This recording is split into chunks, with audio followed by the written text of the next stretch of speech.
Good morning, everyone. Gary Ryan here for the Fed League Flash. Yes, this is a weird YouTube video. I could have put this on Facebook Live, but I figured, I kind of like posting these on a regular basis to YouTube. Yes, I know, the camera's the other way. I'm sitting in a loading dock in New Jersey, so not much I can do about things. And I apologize, I don't have graphics today. The whiteboard is pictured on the thumbnail.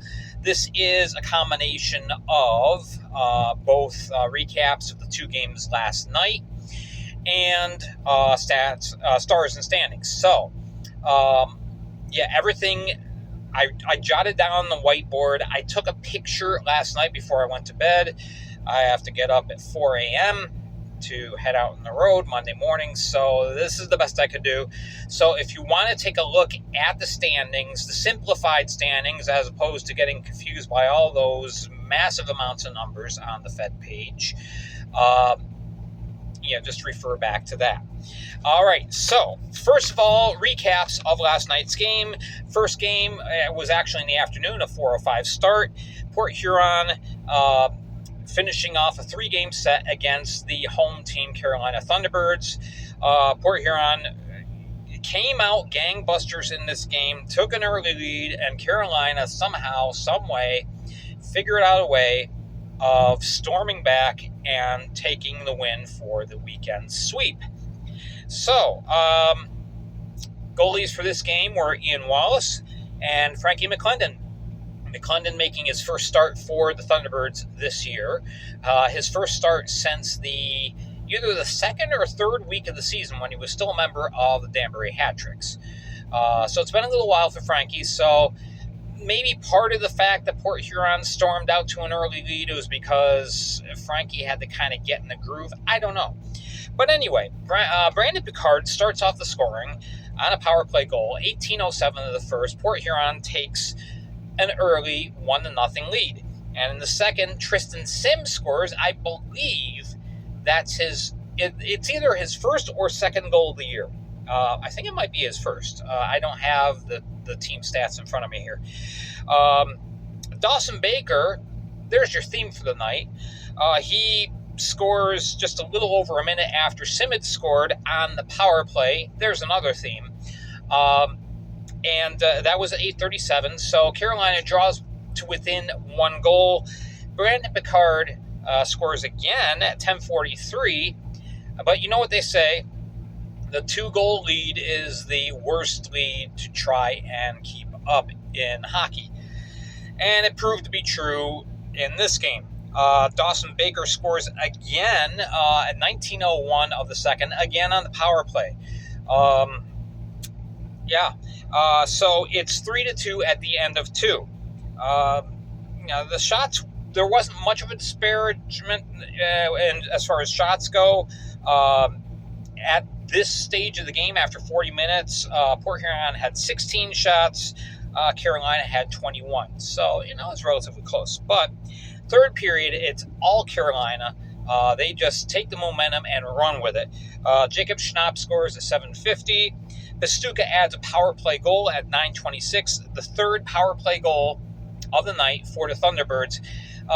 The Prowlers seem to, even though they're statistically not the worst team in the league with the penalty kill, I believe that honor is still held by the Baton Rouge Zydeco, but they seem to get hurt more at big moments when they end up in the box. So Port Huron's got to figure that out because it seems like, every time they're in the box and it's a key moment, the other team ends up hurting them. Anyway, so at this point, Carolina is up 4-3, but then Dawson Baker completes his hat trick at 14:58. So Baker having a real nice game. And that was it. Ian Wallace gets pulled with about 3.5 minutes left, but the Prowlers couldn't generate enough offensive chances, and Carolina was very content to just ice the puck, and so the game ends up 5-3.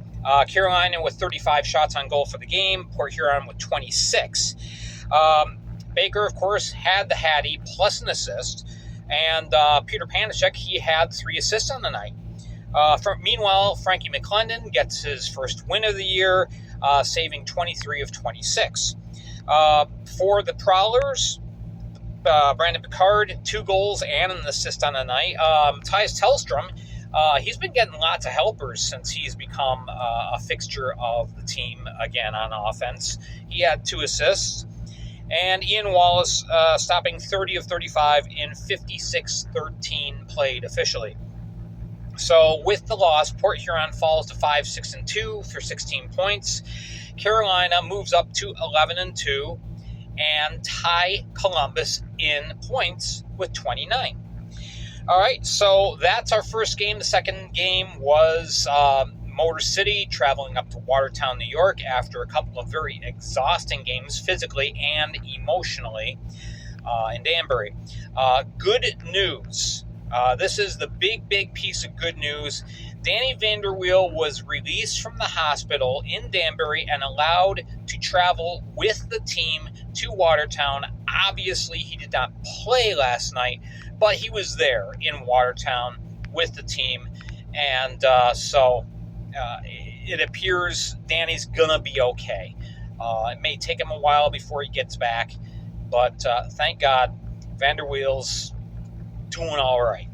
Okay, so we get on to the game. Goalies for the game are Ricardo Gonzalez, a.k.a. Rico Suave. Gonzalez so far this year, 2-0. And then Josh Rosenvig gets the start for the Wolves. A lot of shots in this game, and they weren't just little pansy perimeter shots. There were several high-danger chances by both teams. Defense was kind of optional in this game. So the game starts off, Carter Thornton scores. He gets the only goal of the first period. That's a 14-01 to put the Wolves up. Tristan Wells gets his first professional goal. Wells just got picked up by the from the Blue Ridge Bobcats a couple weeks ago, and he nets his first. So congratulations to Tristan. That draws the Motor City Rockers into a tie. But Tate Leeson answers us a couple minutes later, 5:49. He scores, and then Tomasi scores for the Wolves later in the second. And so it's 3-1 at this point. Through 2, Watertown had 39 shots on goal to Motor City's 27. Motor City was just tired physically and emotionally. I mean, I can't blame them.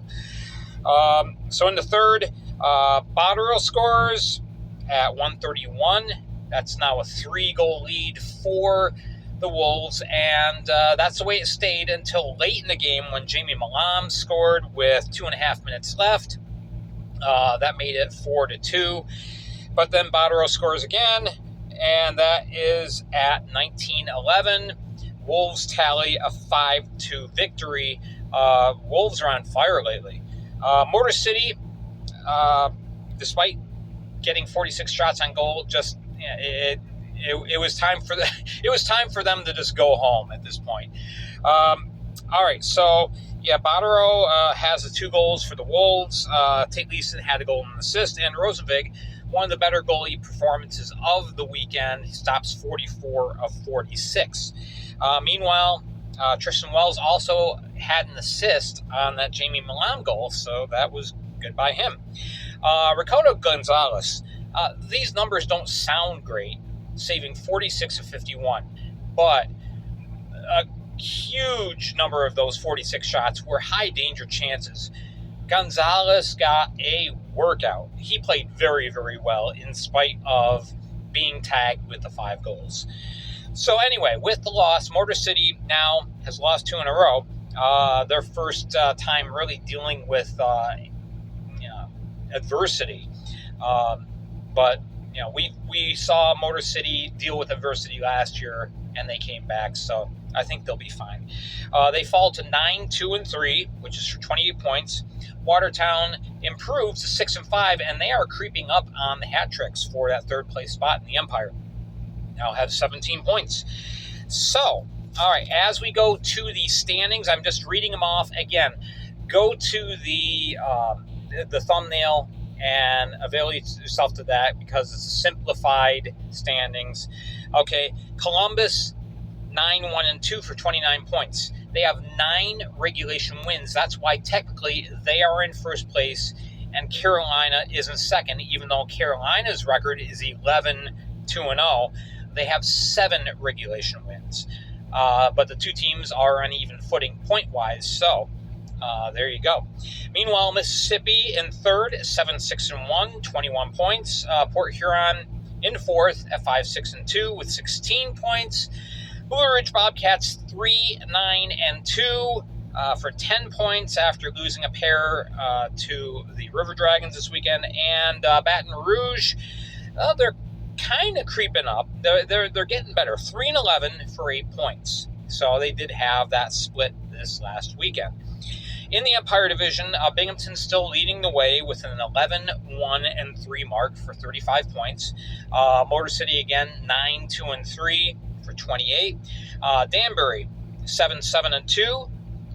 That is good for 22 points. Watertown again improving to 6-5 for 17 points. And then Elmira, they've been mired now in an 8-game losing streak. 3-9-0 for 7 points. But if you've seen Elmira play the last couple of games, they're playing better. So I think they're just around the corner from righting the ship. Okay, on to our 5 stars for the weekend. And this is not on the board or on the thumbnail. So I'm just reading this off. And again, I don't do these in any order. I just go by alphabetical for the 5 players that I choose. All right, first player, Dawson Baker. He had the best offensive weekend in the Fed. 4 goals, 4 assists, 8 points. Excuse me. Normally, I wouldn't choose 2 players from the same team, but this weekend it just happened to be that way. Mario Cavalier proving that he is a favorite for what I'm calling the Nick Neidert Trophy. That's the Fed version of the Vezina. He stopped 55 of 58 shots over 2 games, a .948 save percentage, and a 1.5 goals against. Cavalier just having a monstrous year. Next, Hunter Hall. Real nice bright spot for the Blue Ridge Bobcats. He had himself 3 goals in 2 games. Very nice weekend. Also, so did Brandon Picard for the Prowlers over the 3 games that the Prowlers took on the Thunderbirds. He got 3 goals for Brandon Picard. And the last star of the week, I give to Cody Wickline from the Columbus River Dragons. 3 goals, 2 assists in the 2 games that the River Dragons played against the Blue Ridge Bobcats. So there you go. Again, we have Dawson Baker, Mario Cavalier, Hunter Hall, Brandon Picard, and Cody Wickline. And those are your 5 stars of the week. All right, so that is it. That's all I have. Tomorrow on Spotify, I'll be doing power rankings. Obviously not doing them today because we had the Sunday games, so everything's pushed back a little bit. Any transactions that happen, I will post on Facebook today, so keep a watch for that. The Facebook page, Fed League Flash. Make sure to follow me here on YouTube, on Facebook at Fed League Flash, and on Spotify, Fed League Flash. Thank you again for all your support. We're over 1,000 strong now. Thank you for watching and tuning in. Appreciate it. And so until tomorrow on Spotify, have a great day. Enjoy your week, and we will talk to you again soon.